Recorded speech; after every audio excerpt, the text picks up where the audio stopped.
You did well, so there you go. I'm glad the book had 3 or 4 big hits. You know that Black Magic Woman.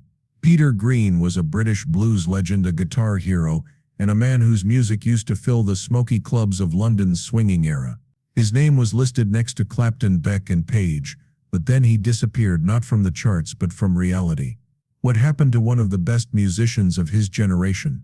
Why did the man behind Fleetwood Mac's fall into madness, poverty and silence? What scary things were real behind his quick fall? This is the end of the haunting mystery of Peter Green, and it's not a good one. It's a cold afternoon in London after the war. There's soot on the windows and the sound of ration trucks far away, and in a small flat in Bethnal Green, a boy named Peter Greenbaum sits alone in the dim light, holding a used guitar like it's his only way out. There is a lot of bad weather outside, but Peter has already started to lose himself in music. It's not the catchy songs of the charts, but the lonely, heartbreaking sounds of the American blues. While other kids ran after footballs and comic books, after digging deep into the dusty grooves of Robert Johnson's haunted records, Peter was able to follow every tortured note of B.B. King. He wasn't just interested, he was obsessed with the blues. He wasn't just copying it, he was breathing it. His family didn't get it, his teachers barely noticed him, but Peter was already making a secret path that would take him from this dark East London street to the heights of rock fame before it was even popular, bringing him to the edge of madness. He didn't want fame or attention, all he wanted was to be able to talk through 6 strings. But by 1966, the gift that made him unique had turned into the curse that destroyed his life. In London's basement clubs there was a stir. Clapton was out, and the scene needed a new hero. Peter Green walked in with a baby face, spoke softly, and held a Les Paul that seemed to cry when he touched it. He was then asked to do the impossible and take Eric Clapton's place. Fans booed and laughed, asking where's Clapton, but Peter didn't flinch. He plugged in and played, and the room went silent. His solo on Supernatural wasn't just a piece of music, it was a seance. The way he bent the notes made people cry without knowing why. There was an emotional weight in every phrase, something old and hurt. As an adult, Peter would say of the figure B.B. King, "He was the only one who gave me the cold sweats." And just like that, Peter Green wasn't just the new Clapton. He was something more, something different, a little weird, a little predictable, but a lot more obvious than it seemed like every soup. But trouble was brewing below the surface. He never smiled in pictures or bragged in interviews. He once said, "It's not right to be praised more than the music." It was too bright, and in his shade a storm was already starting to form.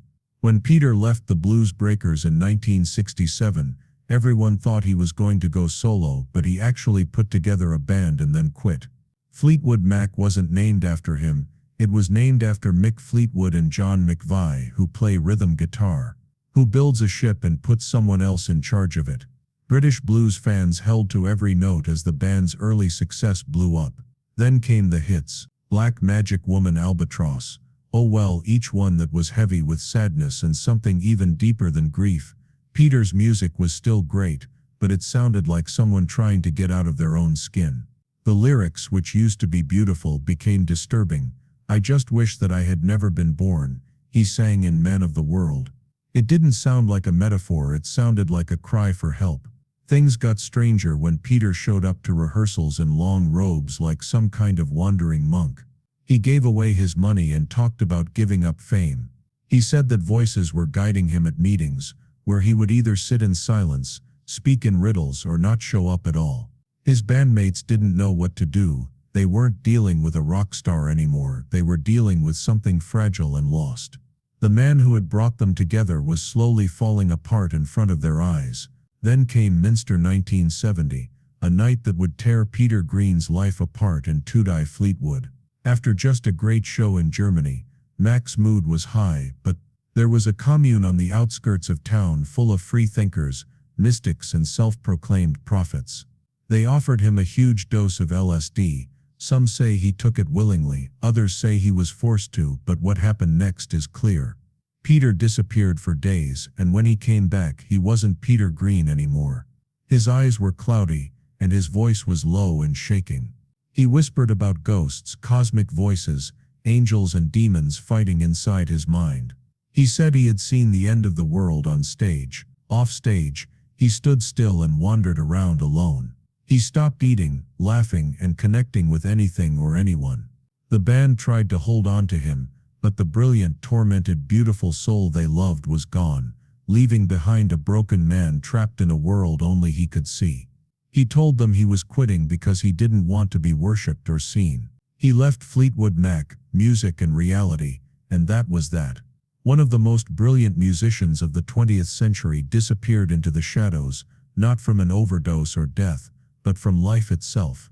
After Peter left Fleetwood Mac, he tried to keep playing, but something was broken in both his career and his mind. He would pick up the guitar and then put it down again.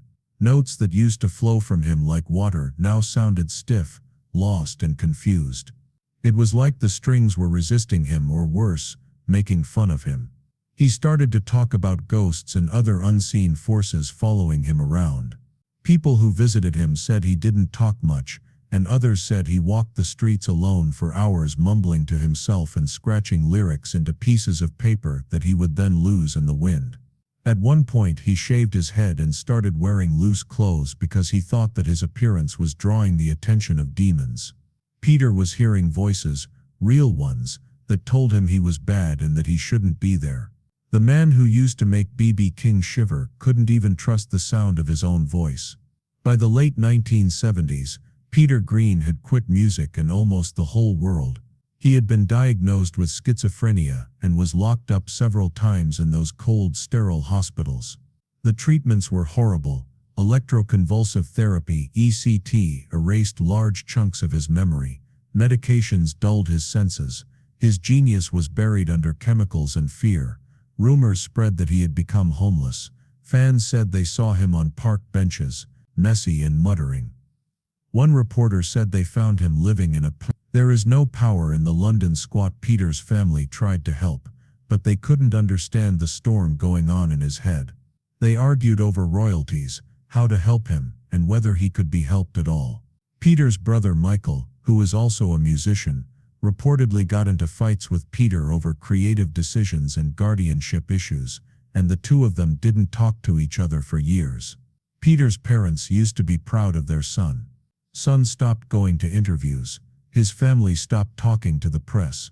The Greenbaum family didn't say anything because they were embarrassed, but because they were heartbroken that Peter was gone from their lives, even though he was only a few blocks away wandering around.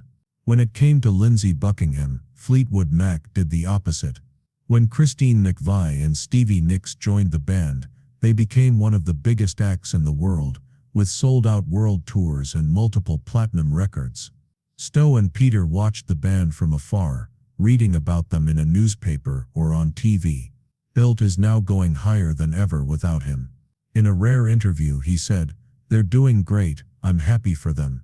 But people who knew him well said that seeing them explode only made the wound worse.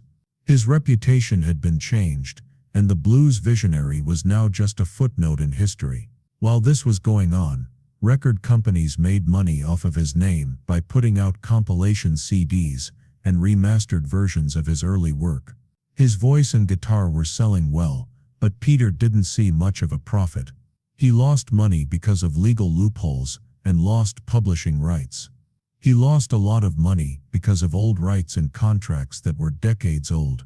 Later, a former manager admitted that Peter didn't know how to protect himself and that no one else did either.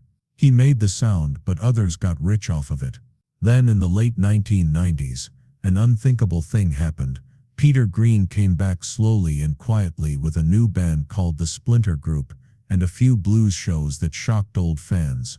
He looked and sounded different, but he was there. He didn't say much. He rarely smiled on stage, but when he played there were glimpses of the old fire, not as wild or sharp but still burning. It wasn't a comeback, it was a haunting. A man playing next to the ghost of the person he used to be. Peter Green spent the last few years of his life alone, away from the spotlight. He lived in peace in Surrey, took care of his garden, watched TV, and sometimes played his guitar, but the full Peter Green, the soul-burning blues prophet, never really came back. He died in July 2020, quietly and peacefully, but even in death, he was still alive. Fans still wonder, How could a man with such a gift disappear so completely? How did the music world let him fall? It's possible that Peter Green was never meant to live in this world. He was born to hurt too silently and feel too much to play. In the end, he did all of those things.